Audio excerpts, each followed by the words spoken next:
Good morning, guys. My name is Aaron. I'm a volunteer here at Venture Church, and if you didn't hear before you came in, normally the guy standing up here is much more qualified.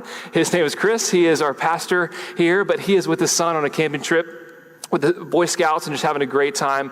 And so I'm going to be kind of guiding us through the last bit of Hebrews that we've been in. So I'm very excited to hear just what God has to say for us this morning. But I don't know if you had the same experience that I did growing up, but growing up, my parents kind of nudged me and guided me to do some things that maybe I didn't really want to do, that I didn't really have on my radar, and maybe say things like, hey, you don't really know until you try it, or you might actually really like that. You might really be good at that. Just go try it. Anybody, you have that kind of experience with your parents? Well, for me, that thing was baseball. I did not like baseball. Baseball was not on my radar. It's still not on my radar, and I still don't like baseball. But it is the thing that my dad loved. He played football, he played basketball, he played baseball. He just, come on, let's get into it. And so I did 2 years of Little League ball. Our team name was Trademark, named after a local gas station. So there's your first cue that it does not count or matter at all. But we were part of the Trademark team, and it's a good experience. But, I learned a lot of things by those 2 years that I played Little League baseball. And the first thing that I learned was this, how much I do not like baseball.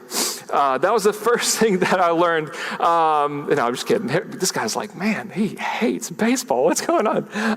The second thing I learned was what position I really enjoy, and that is right field. And the reason is because, especially in Little League, it is rare anybody's going to hit a ball. So that's the place you want to be, because nobody's going to hit it. And if they do, it's not going to right field. It's like going by the pitcher or something like that. So that was my space. I just sat down and tried to find four-leaf clovers or something like that. I was that kid growing up. The third thing that I learned in baseball was this. You can just shout at anyone, say whatever you want. It's fine. Everybody's fine with it. Everybody does it. You shout at the umpire, shout at the coach, shout at the players, shout at the people in the stands, and just say things. Like all the time, the whole game, people were just shouting at everyone. And just for fun, here's a couple of things that people said they actually heard at games shout directly to umpires. And you may have actually heard this. You may have actually said this. And it's okay.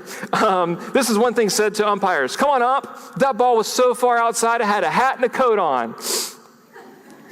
Then you have this one. Hey, ump, turn around. You're missing a great game.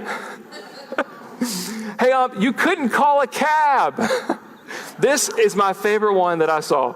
Shake your head, Blue. Your eyes are stuck. I don't know why that was really funny. But then you have things that were said to players. You're up to bat, maybe your teammate's up to bat, and you say things like, good eye, didn't swing at a ball or whatever. And then you have things like, what are you swinging at? Because they swung and they shouldn't have swung at all. Those I got from my wife, because she was actually the sports one that did really well. But lastly was this phrase, and I'm sure you've heard it and you can complete it with me, is keep your eye on the ball. Keep your eye on the ball. Man, what a good phrase. I mean, of all baseball, that's probably the best takeaway is to keep your eye on the ball. Because logically, out of all these, that's like the number one that makes sense and shouldn't really have to be said. But I mean, oftentimes we just get distracted. You get up there and you're like, oh yeah, okay, what do I need to do? Let's be reminded. And people just shouting that, keep your eye on the ball. It's a really, really good phrase. And it's just funny how many times, even in the midst of what we're doing, we just get distracted. And we lose focus of what the main goal is, what the main purpose is.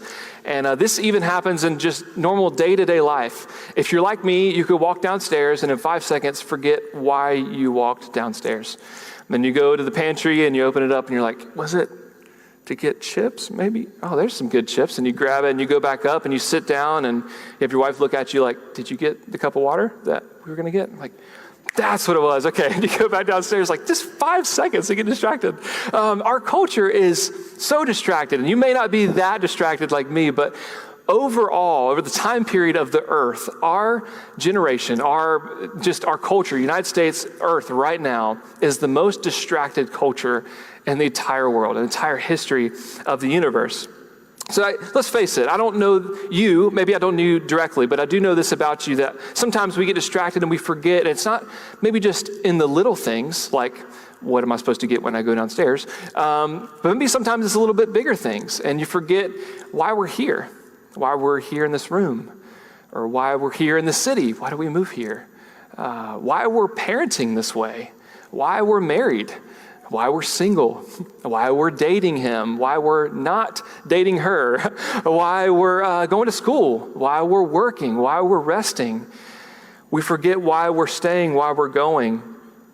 And sometimes we just get distracted and we need somebody to tell us to keep your eye on the ball, remember the goal, remember the things that we're supposed to do here, whatever you're doing in life. And this morning, my hope and my prayer is that I can be that guy for you, that the book of Hebrews can be this book for you, that this church can come around you and be that community for you to remind you of keeping your eye on the ball. Remember what is important. Remember the promises. Remember the good things that God has for us, because oftentimes we just get distracted and we forget. And there's a lot of great things that God has for us this morning in the book Hebrews.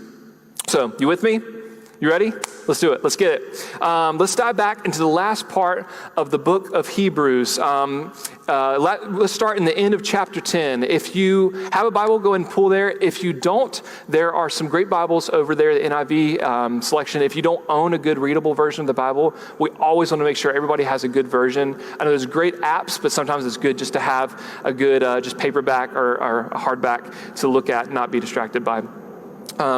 Hebrews is an interesting book. It's very, very dense. There's so much that the writer says in this book, and it's tough to kind of boil it into just 6 weeks, and so I'm going to do my best to wrap it up. But we've been kind of doing this glide all the way through, and in week 1, Chris talked about how we serve a God who speaks to us. You know, especially the book of Hebrews was written to primarily Jews, to Hebrews, and so they really, really understood the first 5 books of the Bible called the Torah. And so through that, they remember all the ways that God has spoken to them.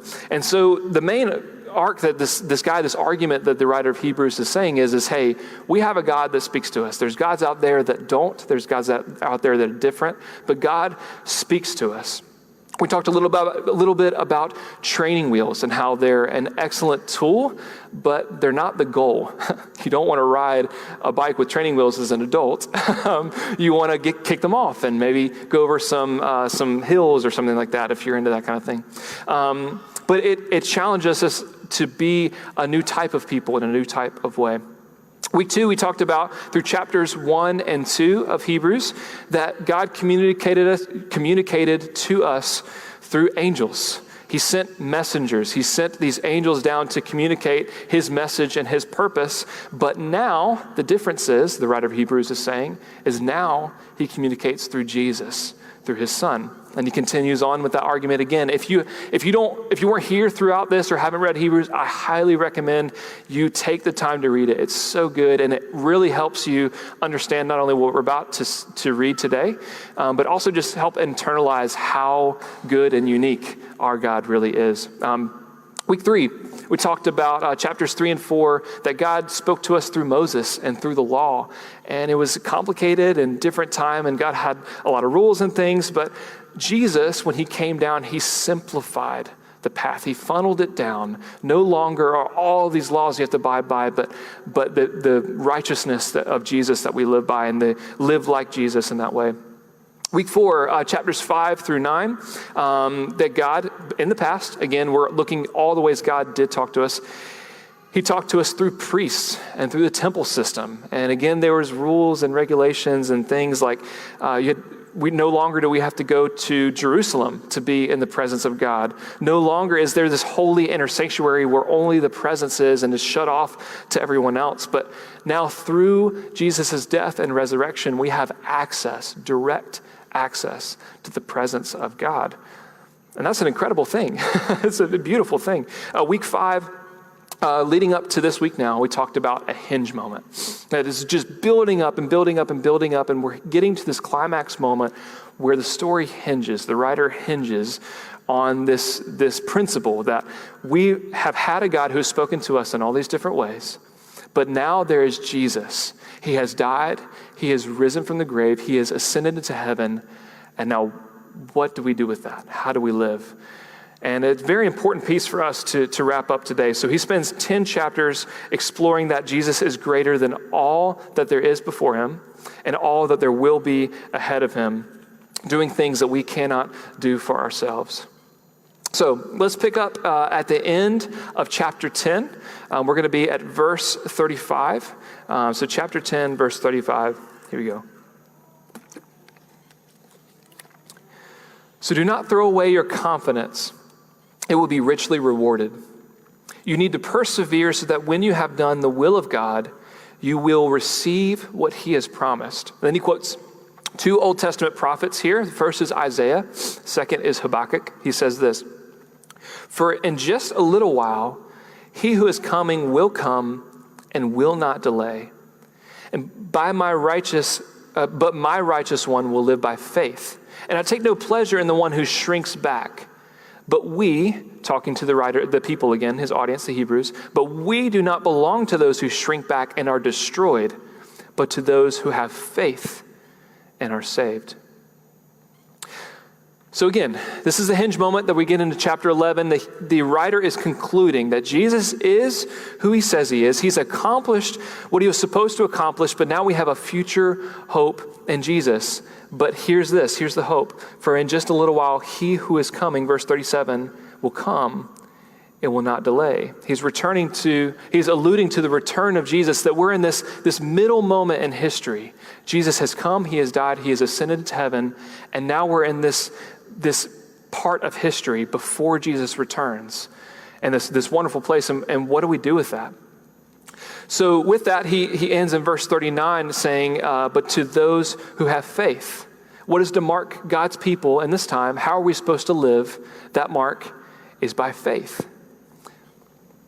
Okay, so not knowing what faith is, let's keep reading into chapter 11. "Now faith is confidence in what we hope for and assurance about what we do not see. This is what the ancients were commended for. By faith, we understand that the universe was formed at God's command, so that what is seen was not made out of what was visible." Now let's stop right there. Faith is one of those words often tossed around and kind of hard to grasp. And it's kind of hard to even understand really after you read that passage. It's a little bit murky. So when you hear the English word faith, what comes to mind? What words? Belief. Yeah, belief. Maybe think of a belief or trust. Those words kind of symbolize something of maybe that happens in our mind, something that we think about. Maybe faith is in our minds. So if I was to believe something or trust something, it would primarily happen through thinking, yes? That's kind of what we get here in this moment. However, if you read through all of chapters 11, which unfortunately we don't have time to get to today, you'll see that there's not a lot of just talking about thinking, but it's a lot of action. It's a lot of decisions. It's a lot of choices. It's a lot of movement, and it's a lifestyle. And every bit of the Old Testament story is moving through the lives of people that have acted out in the story of the nation of Israel, making really tough and difficult decisions. It begins in our mind, but it ends in a radical action of trust and obedience.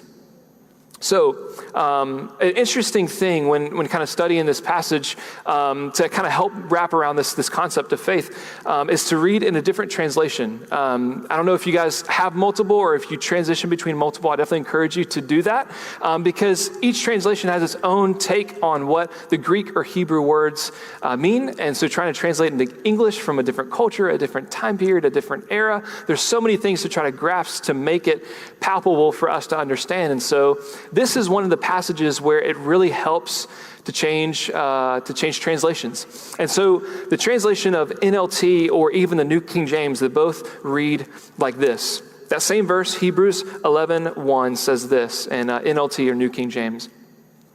"Now faith is the reality of what we hope for. It is the evidence of things we cannot see." Your translation may or may not say that. We'll say it again. Faith is the reality of what we hope for and the evidence of things we cannot see. And in studying this and looking at some commentaries, a lot of scholars really linked to this translation a bit more because it helps exemplify the rest of chapters 11 a lot better. And so here's one way to say it, that in other words, faith is not just a mindset or an inner being, a confidence. It is those things, but it's not just an inner place that we sit where we're filled with faith, but it's an experience. It's a reality that we live within, that we get just a taste of what we're hoping for. Christian faith is not blind, of course. There's evidence to back it up with the Bible, but the thing is we can look back on all the things that God has done to see that he is faithful and live in that reality and that lifestyle. So looking at verse 11, here's a good example. Verse 11, again, just going through the story arc of the Old Testament. And by faith, even Sarah, who was past childbearing age, was enabled to bear children because she what? She considered him faithful who had made the promise. So Sarah's act of faith was considering him faithful. Of course, there is a mental state, but there's also an action that comes with that. She's looking back at all the things that God's done to lead them through this weird place, to become nomads, to start this family and do this crazy journey. And through this big call to start a nation while being barren, she's looking back and saying, God has provided in all these magnificent ways. Why can't he do it now? Why can't he be faithful now? So it's this lifestyle. It's not just an inner being in a place that we're in just in our minds, but also that we act out. So as we continue on, we're building on that into chapter 12. And I wish you could have stayed in that a little bit longer, but chapter 12 has a lot of really good stuff for us as we continue on this morning. Let's see. Hebrews chapter 12. We'll start with verse 1. So therefore, since we are surrounded by such a great cloud of witnesses, again, going back to chapter 11, talking about all these people that have exemplified faith in magnificent ways. We're surrounded by these fans, these people cheering us on, rooting us on out in the crowd. They're in the cloud of witnesses. Let us throw off everything that hinders and the sin that so easily entangles. Let's pause there for a second. When reading this, often, especially before kind of studying this passage, I would often put, just as I'm reading very quickly, hinders and sin just in the same category, and you just say, throw off everything that hinders so that easily entangles, or sin. You kind of just think they're one piece.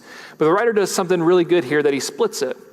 And the reason I think this is so profound is oftentimes we think the things that hinder us are only sin, only the things that hold us back from God, but the writer alludes to something really great here, that there's also things that aren't sin that do hinder us. And these could be really good things that we think that are good to have in our life because they're propelling us towards our career or helping us with our family or helping us with these things. And they're good things. It's not that they're bad, but they're hindrances. They're things holding us back from the ultimate thing.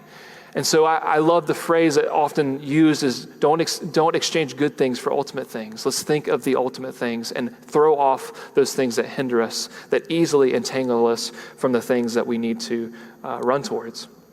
So we continue on, and the writer says, and let us run with perseverance the race marked out for us, fixing our eyes on Jesus, the pioneer and perfecter of our faith. Just talked for chapters and chapters of faith and how all these examples, and I love the point that this writer puts in here is that Jesus is the pioneer and perfecter. He's the author and perfecter of our faith, often translated as well. For the joy set before him, he endured the cross, scorning its shame, sat down at the right hand of the throne of God. Consider him who endured such opposition of sinners.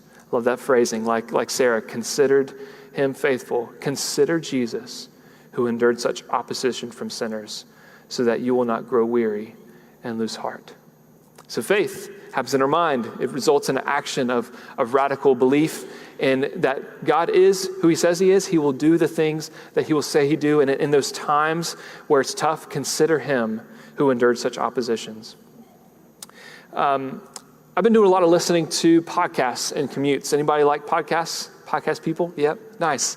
There's one that I really enjoy called the Wild at Heart podcast by a guy named John Eldridge. Him and his wife Stacy started this ministry out in Colorado Springs, and it's a wonderful, wonderful ministry just to help people psychologically. They have this whole kind of counseling part. That's really kind of how it birthed. But this podcast has really been a really good source of just nutrients for my commute, because there's just many times where you don't want to just listen to music, but you kind of want to be in the Word. And so it's really good to listen to things like that. So I highly recommend it.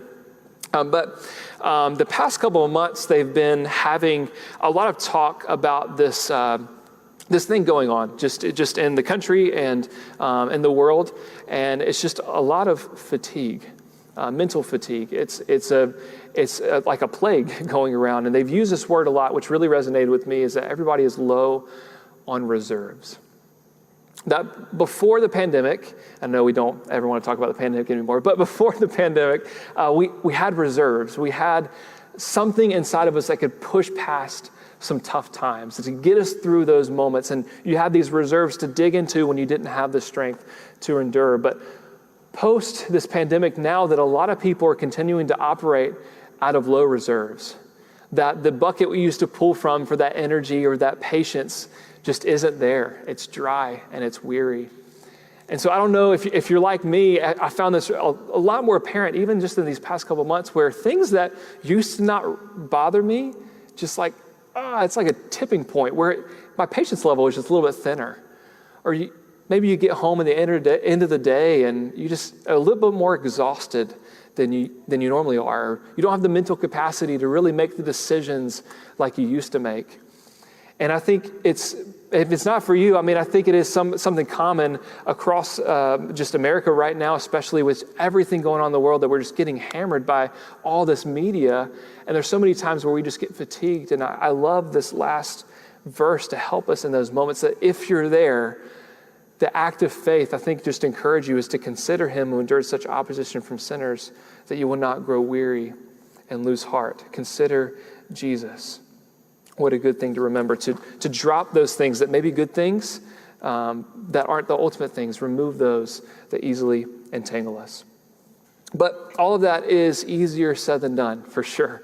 It always is. And so a little bit practical things as we go on. Let's skip down to verse 9. The writer says this: "Moreover, we have all had human fathers who disciplined us, and we respected them for it." As a side note, I'm certain, especially in 21st century now, this is really not that true for everyone here in this room. So we'll just say this: you may or may not have had a guardian that may or may not have disciplined you, and you may or may not have respected them for it. Okay, you get the point. He says this: "How much more should we submit to the Father of spirits and live?" See, they disciplined us for a little while, as they thought best. But God disciplines us for our good, in order that we may share in his what? In his holiness. In order that we may share in his holiness.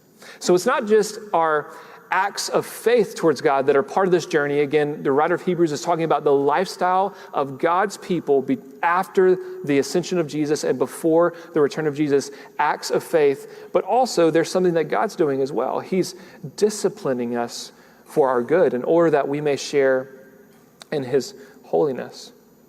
We continue on a little bit. Verse 14, "Make every effort to live in peace with everyone and to be," there's our word again, "holy. For without holiness, no one will see the Lord." That's a pretty bold statement. Without holiness, no one will see the Lord. That's a pretty big deal. That raises the stakes a little bit. That God's character and his very nature is holiness. And if I'm racing towards Jesus, if I'm trying to be like Jesus, he's trying to make me more and more holy. And so if I want to see God, I have to share in his holiness. And that's kind of an intense thought, don't you think? In our culture, oftentimes it's kind of hard to read passages like this, especially reading through the Old Testament. And we have these tough moments where there's this hard line. There's a place where God's something really crazy. And even in the Old Testament on Mount Sinai and the rules that God has around approaching his presence, and don't touch the mountain or you'll die. And if you read things like that, you're like, what do I do with that? Like, if God is so loving, like, why doesn't he just chill out, man? Like, why is he so uptight? Like, why is God like this just overarching thing with all this power and raw energy? And in many cases, our culture could look at that and say, that's just downright offensive.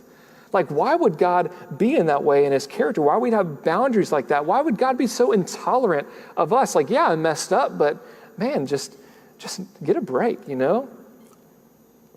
And so there's a way to help internalize this that has really helped me in studying this and heard from another pastor. And if you wrestle with that, just like me, hopefully this will help. So there's an object in everyday, day-to-day lives that we experience. You may see it, you may not see it, but you know it's there. And off in the distance, it's this burning, just hot source of gas and energy and fuel that's just continuing to just explode and provide lots of heat. What is it? Pluto. I'm just kidding. It's the sun. Yes, you got it. It's the sun. The sun in our solar system. The sun is holy. It is set apart. There's nothing like it in our solar system. Now, of course, there's other solar systems and universes, and I get that. But right here, for this analogy, in our solar system, the sun is holy. It is set apart. Yes. Okay. Now, the sun is raw, burning energy. It is just this source of life. And the sun is 93 million miles away. 93 million miles away, that's the sun is. And if you step outside right now for a long time, and maybe you did this yesterday at the beach, you get burnt, don't you? Doesn't that freak you out? Like 93 million miles away, and you just step outside for too long and your skin gets burnt. Now, do you like the sun? I like the sun. I like to go to the beach. The sun's good, yes? Without the pure, holy, unique energy of the sun, life does not exist on this rock that we live on. There's no trees, there's no grass, there's no plants, there's no deer, no whatever. I mean, life exists because of the sun, right? So the sun is a good thing. Yes? Say good, sun is a good thing. Nod? Yes? Okay, cool. All right, you're with me. We all agree. Does this mean, though, that the sun is like your buddy? That you can like teleport to the sun and go have a picnic and roast some pizzas, if that's what you do on the sun. I don't know what you would do in this analogy. Surf some fusion waves or something. Well, could you do that with the sun? No, it would incinerate you. It would obliterate you. And even just take it 2 million miles ahead, 91 million miles away, you're toast. You're gone. Does that mean the sun is bad? No. The sun is just doing the very nature of what it's supposed to do, which is to provide life and fuel for this earth and this place. Does that mean the sun is intolerant? No. So we can do all we want to protest and be mad and be like, dang, sun, why you got to be so hot, man? Stop burning me. But the thing is the sun is just doing what it's supposed to be and be like, puny earthlings, I'm just doing what I'm supposed to do. But then God shows up in his holiness. And oftentimes we look at that and we say, how could you, God? Why are you being so intolerant? And the very thing that sustains our souls and our lives, we push back on when he exposes how messed up we are and he shines light on things that how screwed up we are. And we get angry at him. Like, how could he do something like that? How uptight of God to do something like that? We get uncomfortable when we start pointing our fingers and say, it's your fault for this. It's your fault that my life is this way. And the challenge of embracing God's holiness is this, is to entertain that perhaps it's possible that the analogy is not that God is bad, but that I'm bad. I'm the one that's bad. Maybe you're the one that's bad. And what's coming up inside of us, that anger, that frustration of God revealing through his holiness these things that we're dealing with, he's actually putting his finger on something that I know is wrong, but I just want to do it anyways. And his holiness is revealing, it's disciplining us for our good in that moment. And sometimes we just want to go live a version of life that we call life, but God's saying, no, my holiness is here to reveal other things in you so that you can become more like me and in my presence, because he can't do that. So just like it was read earlier in verse 11, no discipline seems pleasant at the time, but painful. Later on, however, it produces a harvest of righteousness and peace for those who have been trained by it. And at the end of the day, we have a decision. We have a choice. to live for today, for what we want, or to live for eternity. That Jesus is coming to restore all things, to make all things new through his return on this earth. And God is extending an invitation to all of us this morning to live by faith and experience his holiness and to be renewed by that, to not be fatigued anymore, but to be renewed by his Spirit. And Jesus came down and he lived the life that we should have lived, and he died the death that we should have died, so that we could be made holy and blameless in his sight. That's the beautiful thing about the story of Jesus, that he came down and he died the death. He took the sin of everything that held us back from God, that entangled us, and he put it to death so that we could become holy, that we could be in God's presence and receive his gift. What a beautiful gift that is Jesus for us this morning. And maybe you're here this morning and you're still wrestling with that and still wondering what all that means in life, and what do we do with the knowledge of what Jesus has done for us in this way. And so my encourage to you is to continue to press in to God's holiness. And when he starts putting his finger on that thing that maybe came up inside of you, and maybe as you read word and as you continue on, those things that feel uncomfortable to you, maybe that should just ding a light that maybe that's the thing that God wants to remove from you that's actually hindering you and holding you back. So my encouragement to you is to just let it go. Let it go. It's not worth it. It's hindering you from the very thing that God is trying to propel you to, that you actually need, because ultimately he is the sustainer and creator of life, so he knows best. And just like that kid way back in the day, team trademark, 2 years of Little League, I never, ever swung the bat. I would get up to plate and I was so afraid. I was so scared. And most of the time, the guy at the pitcher's mound was like this college athlete, this giant of a guy with throwing 95-mile-an-hour balls down. I'm like, man, I'm only 9 years old. It just was so intimidating. And there's so many times you get up there and you just don't want to swing. And sometimes you need someone in the stands just to remind you of what to do. You need someone on your side to encourage you. And there was this wonderful moment, I think towards the end of my second year. Again, never swung, never cared. And my dad before a game was just like, I will give you $20 if you swing the bat. Just swing the freaking bat. I want to see you hit a ball. And so, all right, man, $20. Whew, all right, let's do this. So get up to plate, and I don't remember the whole moment. Probably a couple balls went by because that's just how it goes. And I just remember looking at my dad. I was like, all right, I'm just going to do it. Let's swing. And I remember this moment specifically where I leaned back and I swung, and that clean hit, that ding of that bat went off, and the ball went over the pitcher and over the second baseman and right before the center field. And I ran all the way to second base, and I was ecstatic. I was like, yes, I did. It was so awesome. It was such a wonderful moment. And I share all that not to say you should go play baseball and go swing a bat. But sometimes you need to be reminded not only that you can do this, but you have a community of people encouraging you and are behind you to do this. That sometimes you're going to get up and it's just going to feel afraid. You're going to feel this pain. You're going to feel something inside to keep you away from what the best things are. And you need a community of people like Venture Church beside you saying, keep your eye on the ball. You've got this, keep your eye on the ball. Swing the things that are right. Let's remove those things that hinder us. And so another encouragement I have for you this morning is not only to continue to come back, but connect with somebody. Dive into this thing better than I can explain it. Dive into the book of Hebrews and dive into it and see what God can do not only for your life, but for other people. Because if it is true, I believe it is, and I hope that you do, if it is true that Jesus came, he died the death that we should have died, and he lived the life that we should have lived so that we could have eternal life with him, then that's news worth sharing. That's news worth embodying. That's a lifestyle that we should live out of to not only be able to bring people alongside of us, but that we could experience eternity with the Holy One in all of his kingdom.